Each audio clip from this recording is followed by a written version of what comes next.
નમસ્કાર મિત્રો, અમારા નવા વિડીયોમાં આપનું હાર્દિક સ્વાગત છે। આજે આપણે વાત કરીશું લગ્ન પહેલાંનું મોટું રહસ્ય બનેલ સત્ય ઘટના વિશે। રેવતીના શરીરને ઘણી બધી બીમારીએ ઘેરી લીધું હતું। જેટલો એમનો રસોડા ખર્ચ હતો એનાથી પણ વધારે એમની દવાનો ખર્ચ હતો। તન અને ધનની પરવાહ કર્યા વગર પૂરા મનથી મિત્તલભાઈએ એની સેવા કરી હતી, જેના કારણે એમને એકાએક ઘડપણ આભળી ગયું હોય એવું લાગતું હતું। એમના ચહેરા પરનું નૂર પણ હણાઈ ગયું હતું। પરંતુ આખરે મિત્તલભાઈને જીવનમાં એકલા મૂકીને એક દિવસ રેવતીએ અનંતની વાટ પકડી લીધી। આખી જિંદગી ક્લાસ 1 ઓફિસર તરીકે ઉચ્ચ પદવી ઉપર હતા, એટલે મિત્તલભાઈએ ક્યારેય પાણીનો પ્યાલો પણ ભરવો પડ્યો નહોતો। મા કે પત્નીએ પણ એમના ઠાઠને પોષ્યો હતો, એટલે ઘરકામની કોઈ ખાસ આવડત નહીં। પણ પત્ની રેવતીની બીમારીએ એમને ઘણું બધું કામ કરતાં શીખવી દીધું હતું। દીકરા તરીકે જેટલા લાડ એમની માતાએ એમને આપ્યા હતા એનાથી પણ વધારે લાડ એમની સખી સરીખી પત્ની રેવતીએ કરાવ્યા હતા। લગ્ન કરીને આવ્યા પછી માત્ર 20 વર્ષની ઉંમરે સાસરે આવીને એમણે સાસુ સસરા અને પતિની બધી જ જવાબદારી પ્રેમથી ઉપાડીને સાચા અર્થમાં ગૃહલક્ષ્મી બની ગઈ હતી। સીધી સાદી, સરળ, સૌમ્ય, નમ્ર અને હસમુખ રેવતી સહુના હૃદયે વસી ગઈ હતી। એનો શોખ ગણો તો શોખ અને આનંદ ગણો તો આનંદ ઘરમાં દરેકને ખુશ રાખવા। ગ્રેજ્યુએટ હતી, પણ ન તો એને નોકરી કરવાનો શોખ હતો કે ન તો મિત્તલભાઈનો એવો કોઈ ખાસ આગ્રહ હતો। મનની સ્વચ્છ એ સ્ત્રી ઘડીકમાં બધાને પોતાના કરી લેતી હતી। હા, વાંચનનો એને બહુ શોખ હતો।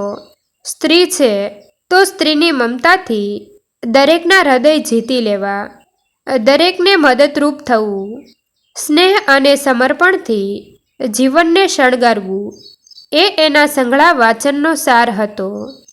સાસુ સસરા અને પતિ પણ એમના આવા સ્વભાવને કારણે એમને સંપૂર્ણ રીતે સમર્પિત થઈ ગઈ હતી। આમ જોઈએ તો સર્વગુણ સંપન્ન પત્ની પામ્યા હતા મિત્તલભાઈ।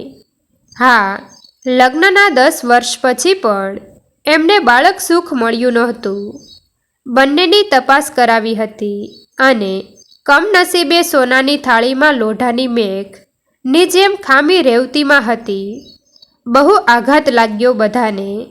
ઘરની શુભ લક્ષ્મી અચાનક આવી રીતે ઓશિયાળી બની ગઈ। સાસુ સસરા અને પતિને તે અજાણતા જ સૌથી મોટું દુઃખ દઈ બેસશે એની એને કલ્પના પણ નહોતી। હવે શું કરવું એ અવઢવમાં એ થોડા દિવસ ખામોશ બની ગઈ। આખા ઘર ઉપર ઉદાસીનું આવરણ છવાઈ ગયું। મિત્તલભાઈ અને સાસુ સસરાએ રેવતીને આશ્વાસન આપ્યું।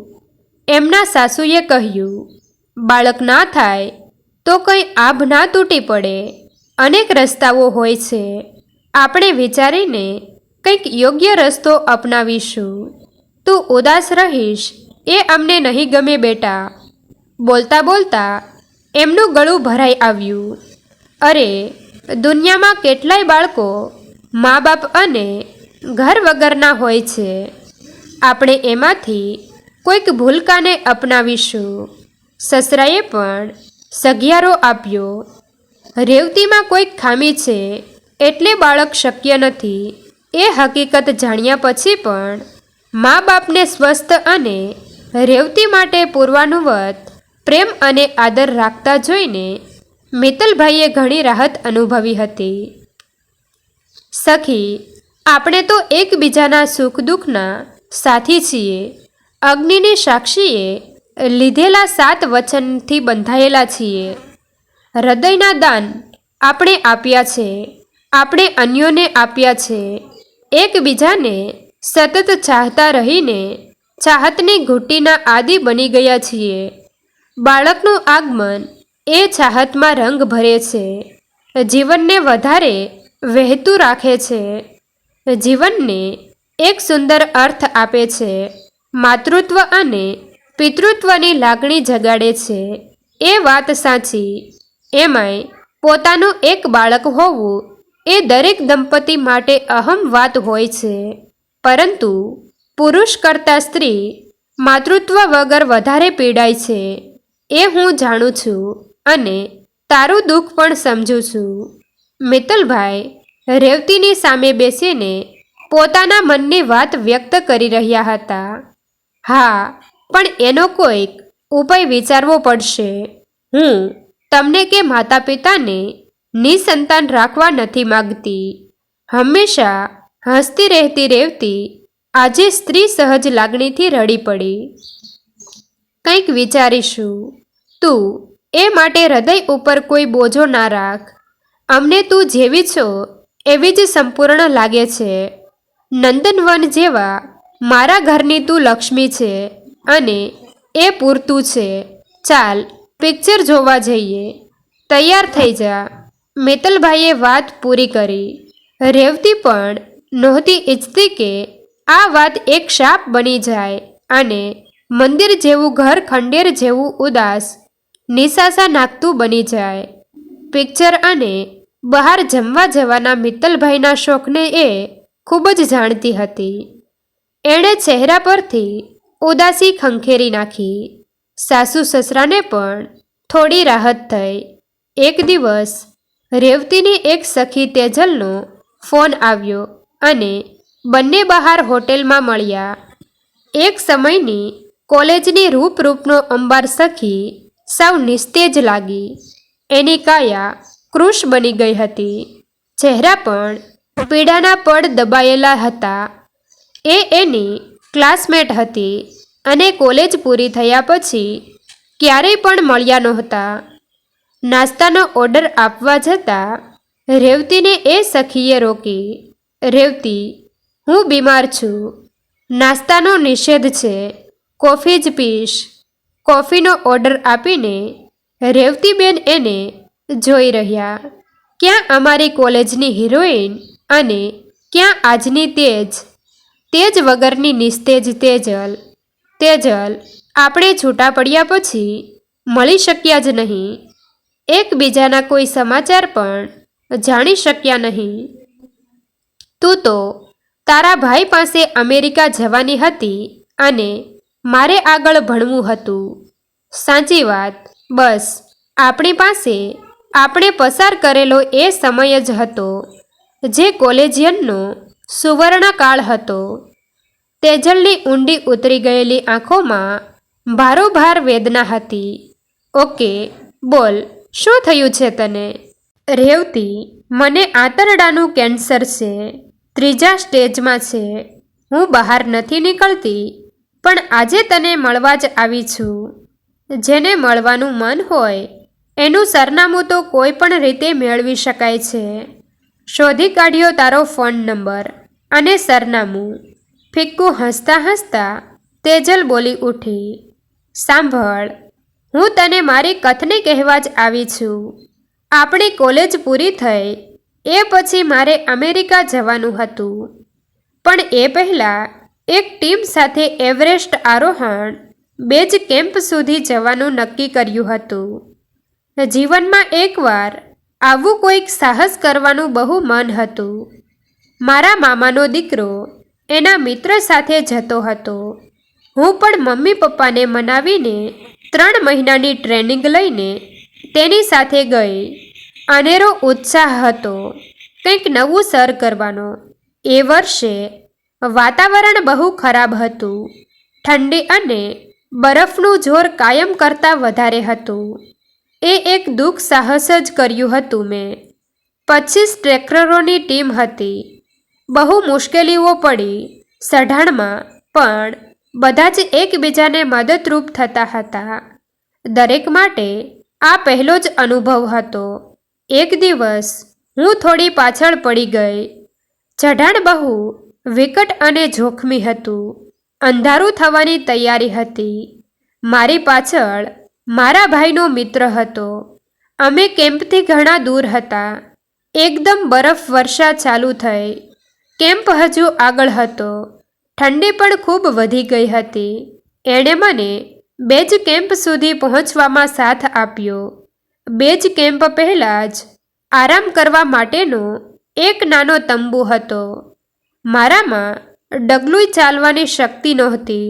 શરીરમાં ઠંડી એટલી બધી પ્રસરી ગઈ હતી કે બોલવાનું પણ મન નહોતું થતું. હું સખત ધ્રુજતી બેસી પડી. હોઠ તરડાઈને લોહી નીકળવા માંડ્યું. હાથ પગની ચામડી પણ ફાટવા માંડી. એ મિત્રએ મને ઊંચકીને એ તંબુમાં લઈ ગયો. મને પડખામાં લઈને હૂંફ આપ્યા વગર મારા શરીરને ચેતનવંતું બનાવવાનો બીજો કોઈ ઉપાય નહોતો. એણે એક છોકરીને જીવતદાન આપવા માટે પોતાના શરીરની હૂંફ આપી. 2 શરીર એક થયા અને મારો જીવ બચી ગયો. ભૂતકાળમાં ઊંડી ઉતરી ગયેલી તેજલ કહેતા કહેતા શૂન્ય નમસ્ક બની ગઈ. ઓહ, ખરી ટ્રેજેડી થઈ કહેવાય. હા, હું એની ખૂબ આભારી હતી. એની સાથે ઔપચારિક ફ્રેન્ડશિપ જ હતી અને બેઝ કેમ્પમાંથી પરત ફર્યા પછી એને મળવાનો મોકો જ ના મળ્યો. હું અમેરિકા જતી રહી. 2 મહિના પછી મેં મારા મામાના દીકરાને એના વિશે પૂછ્યું, કારણ કે હું પ્રેગ્નન્ટ હતી. તેજલનું રહસ્ય ખોલ્યું. ઓહ, પણ એના તો લગ્ન થઈ ગયા હતા. મેં ત્યાં 2 જોડકા બાળકોને જન્મ આપ્યો. ત્યાં લગ્ન વગર બાળકને જન્મ આપવો અને રહેવું અહીં જેવું મુશ્કેલ નથી. તેજલે એક મોટો શ્વાસ લીધો. ઓહ, પછી શું થયું? બાળકના એ પિતાને તે જાણ કરી? રેવતીએ પૂછ્યું. ના યાર, એનું લગ્ન જીવન હું નષ્ટ કરવા નહોતી માંગતી. બાળકોના નામ પાછળ મેં મારું જ નામ રાખ્યું હતું. તેજલે વાત પર બ્રેક મારી. રેવતી વાત આગળ વધે એની રાહ જોઈને બેસી રહી. હું વર્ષ પહેલાં જ ભારત આવી છું. મને કેન્સરનું નિદાન થયું હતું. એટલે મારા બાળકોને મને ચિંતા થઈ. અહીં આવ્યા પછી એકવાર આપણી સાથે જ ભણતી સોનલનો ભેટો થઈ ગયો. એના દ્વારા મને જાણવા મળ્યું કે તારું લગ્ન જીવન સુખી છે, પણ તારે બાળક સુખ નથી. હવે મારું આયુષ્ય માંડ 6 મહિનાનું છે. સખી, મારા બાળકોને તું દત્તક ના લઈ શકે? રેવતીનો હાથ પકડીને તેજલ રડી પડી. તેજલ, તે લગ્ન કર્યા? કોની સાથે રહે છે? રેવતીએ પૂછ્યું. ના, 2 જોડકા સંતાનો સાથે મને કોણ સ્વીકારે? અમેરિકામાં કોઈક મળી જાત, પણ મારો દીકરો અને દીકરીમાંથી દીકરો અપંગ છે. એનું પાલન પોષણ માટે વધારે દરકાર રાખવી જરૂરી હતું. ત્યારે મમ્મી મારી સાથે હતી. મારે જોબ પણ સારી હતી. એટલે લગ્ન માટે વિચાર્યું જ નહીં. આજે મારા બંને બાળકો 7 વર્ષના છે. તેજલે ઊંડો શ્વાસ લીધો. ઓહ, તે બહુ સહન કર્યું. અહીં હું કેન્સર કેર સેન્ટરમાં છું. બાળકો ચાઇલ્ડ કેર સેન્ટરમાં મૂક્યા છે. બહુ મજબૂર છું. જિંદગી ટૂંકી છે અને બાળકોની ચિંતા દર્દમાં વધારો કરે છે. શું કરું સખી? માથે આભ તૂટી પડ્યું છે. તેજલ, આજ સુધી તે બાળકોના પપ્પાને એમના બાળકો વિશે કહ્યું જ નહીં. એમને ખબર હોત તો કદાચ બાળકોની જવાબદારી ઉપાડત. રેવતીએ શક્યતા બતાવી. ના બેના, અમારી વચ્ચે જે થયું એ સંજોગોને આધીન હતું અને જ્યારે મને હું ગર્ભવતી છું એવી જાણ થઈ ત્યારે એના લગ્ન થઈ ગયા હતા. એણે તો નિર્દોષ ભાવે મારી જિંદગી બચાવી હતી. પછી હું એના સુખી સંસારમાં આગ કેવી રીતે ચાંપું, તું જ કહે. તેજલે એની મજબૂરી બતાવી. તેજલની વાત સાચી હતી. વાંક કોઈનોય નહોતો. સમય અને સંજોગોએ એમનો ભોગ ભજવ્યો હતો. જેની સજા નિર્દોષ બાળકોને મળવાની હતી. થોડું આશ્વાસન, સાંત્વના અને આ વિશે વિચારવાનો વિશ્વાસ બંધાવીને રેવતી તેજલથી છૂટી પડી. રેવતીનું મન ડામાડોળ હતું. શક્યતાઓના બધા જ રસ્તાએ મનોમન ખોલીને વિચારવા લાગી. એણે બાળક દત્તક લેવા માટે ઘરમાં બધાને વાત કરવાનું નક્કી કર્યું. રાતનો સમય હતો. સાસુ સસરા અને મિત્તલભાઈ વાત સાંભળીને સતબદ્ધ હતા. મિત્તલ થોડો ઝંખવાઈ ગયો હોય એવું લાગ્યું. દરેકના વિચારો જુદી જુદી દિશામાં દોડતા હતા. દીકરીને દત્તક લેવાની બધાની તૈયારી હતી, પણ અપંગ દીકરાને દત્તક લેવાની સાસુ સસરાની ઈચ્છા નહોતી. મિત્તલ ચૂપ હતો. 2-3 દિવસ પછી રેવતી ફરી તેજલને મળવા ગઈ. એણે તેજલને સમજાવી કે કદાચ એનો સાચો પિતા અપંગ દીકરાને સ્વીકારે. રેવતીએ એનું નામ, સરનામું અને નંબર શોધીને આપવાનું કહ્યું. તેજલે એડ્રેસ અને નંબર લાવી આપ્યા. રેવતીએ એડ્રેસ અને નંબર સામે જોઈ રહી. કોલેજ કર્યા પછી મિત્તલ મિત્રો સાથે એવરેસ્ટ આરોહણ માટે ગયો હતો. એની વાત 2-4 વાર મિત્તલે કરી હતી. એ યાદ આવ્યું. સંબંધોની કડીઓ એકબીજા સાથે મળી રહી. એણે આ બાબતે બિલકુલ મૌન ધરી લીધું. રેવતીએ તેજલની દીકરી અને દીકરા બંનેને દત્તક લેવાનું નક્કી કર્યું અને સાસુ સસરાને પણ મનાવી લીધા. ઈશ્વરે એના વહાલા બાળકોને આપણા માટે જ મોકલ્યા હશે અને અપંગ દીકરાના માવતર થવાનું અઘરું અને પડકારજનક હતું.